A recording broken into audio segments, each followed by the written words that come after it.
Bom, uma última coisa, porque a gente até já é uma loucura que a gente falou aqui, né?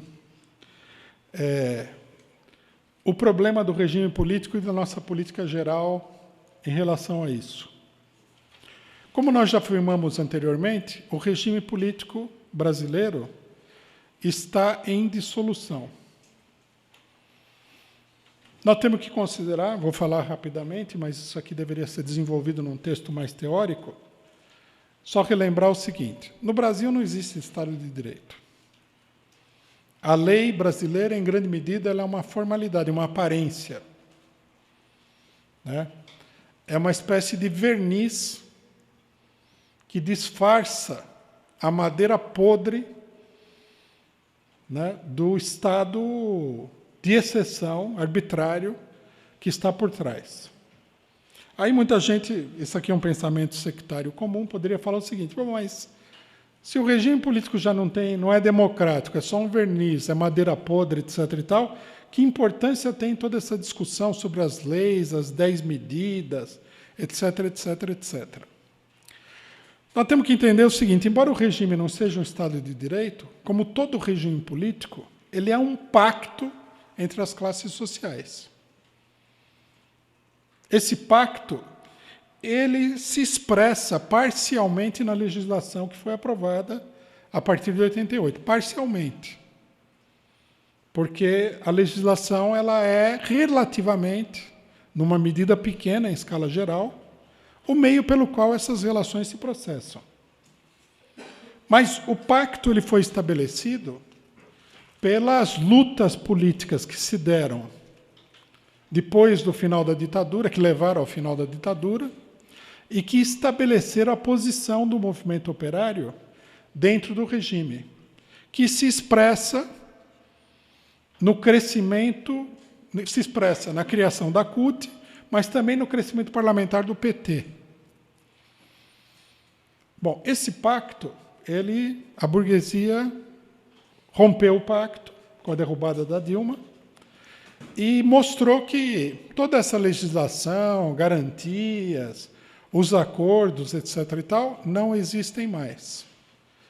Daí que a gente vê a grande dose de arbitrariedade que existe dentro do regime político brasileiro. Um juiz, que nem o Marco Aurélio de Mello, chega lá e fala: vou destituir o presidente do Senado. Essa é arbitrariedade total. Nada diz que ele possa destituir o presidente do Senado. Não tem nenhuma lei, nem eles mesmos aprovaram uma lei, que eles não podem aprovar a lei, mas eles aprovam, que permitisse executar esse fato. Então, quer dizer, na realidade, é um vale-tudo. O Congresso teria que aprovar a lei, o STF faz a sua vontade. O Sérgio Moro faz o que ele quer. Né? Estão crescendo as denúncias aí de que o Sérgio Moro, a investigação da República de Curitiba, foi feita pelos órgãos de inteligência, de investigação e espionagem norte-americanos. NSA, CIA, FBI. Isso aí é certeza absoluta que foi assim. Né? No Brasil, os serviços de espionagem não têm esse poder de fogo de espionar de uma maneira tão acabada tudo. Então, a gente viu que o NSA espionou a Dilma. O Snowden denunciou isso daí. Bom, aí os advogados do Lula levantaram a seguinte questão: quem foi que gravou a conversa entre o Lula e a Dilma? Quem terá sido? Foram os mesmos, que continuam espionando o governo brasileiro. Lógico. O Sérgio Moro tem um acordo com esse pessoal. Os advogados do Lula falaram aquilo que é mais ou menos óbvio. Esse tipo de relacionamento que eles estão tendo com os Estados Unidos incorre no crime de traição à pátria. E é fato. Se a coisa aqui fosse, o pessoal tivesse um pouquinho mais de hombridade política, de coragem política, todo mundo falaria isso. Ele é uma pessoa a serviço, nem do governo norte-americano, ele está a serviço dos órgãos de segurança que massacram o povo norte-americano e controlam as instituições norte-americanas por debaixo do pano. Então, vocês veem, não tem, o regime político está em total dissolução. Isso daí obriga a que nós tenhamos uma palavra de ordem de conjunto. Nós estamos numa situação que está se tornando cada dia mais parecida à situação do final da ditadura militar, onde você tinha uma ditadura em dissolução e você tinha uma mobilização contra a ditadura crescendo, que já tinha conseguido se sobrepor aos mecanismos de contenção da ditadura e estava crescendo. Então, quais eram as palavras de ordem corretas daquele momento? Era abaixo a ditadura, abaixo o regime militar, por uma Assembleia Nacional Constituinte. Então, vejam bem, companheiros, queria só reiterar aqui uma coisa que permanece, na minha opinião, vai permanecer como uma espécie de dúvida para muitos militantes do partido, que é o seguinte: mas como convocar uma Assembleia Constituinte com um Congresso corrupto e tudo parece jogar contra a ideia da Assembleia Constituinte. E, num certo sentido, imediato, concreto, joga contra mesmo.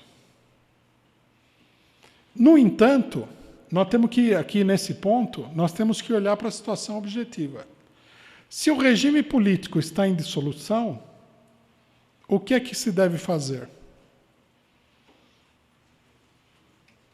É necessário propor toda uma proposta de poder, ou seja, um novo regime político. É ou não é? Aqui nós temos a seguinte situação. Se nós propusermos um regime político operário, a situação não se desenvolveu nem minimamente nesse sentido. Mas se nós propusermos um regime político democrático revolucionário, quer dizer, se nós levantarmos reivindicações de transição, porque a Assembleia Constituinte consta do programa de transição como uma reivindicação transitória, nós podemos, efetivamente, mobilizar inúmeros setores do país, né, numa mobilização anti-imperialista, ou, para dizer de uma outra forma, numa ampla frente anti-imperialista, que vai se chocar contra a ditadura que o imperialismo e os setores aliados do imperialismo dentro da burguesia nacional querem impor ao país. Logicamente que nós temos que dar um conteúdo a essa proposta de Assembleia Constituinte, que é contra toda a legislação de exceção, estatização de todos os setores essenciais da economia nacional, reforma agrária e etc., reivindicações operárias, salário mínimo vital e etc. Temos que dar esse conteúdo, porque esse é o conteúdo que pode, digamos assim, mobilizar as massas para essa reestruturação do regime político. Na luta contra a ditadura, na luta por essas reivindicações, né, essa é a ideia do programa de transição, os trabalhadores colocarão o problema, no choque que vai se produzir com a burguesia, colocarão o problema do governo operário. Quer dizer, nesse sentido, a palavra de ordem é uma palavra revolucionária. Ela parte do fato objetivo. O regime político que existe no Brasil se esgotou, isso é um consenso. A direita fala isso, já não é de hoje. O PT, depois de muito tempo que a direita estava anunciando, né, o fim do regime político brasileiro, se deu conta de que o regime, a Constituição de 88 caducou, que o pacto foi desfeito, né? Todo mundo sabe disso daí. Então, embora o movimento de massas não tenha nenhuma compreensão desse problema, a mobilização que está ocorrendo objetivamente conduz ao problema da completa reorganização do regime político. Se nós levantamos uma reivindicação democrática isolada aqui, outra ali, bom, nós não oferecemos nenhuma perspectiva. Se nós colocamos o problema do governo operário, nós não conseguimos levar adiante os setores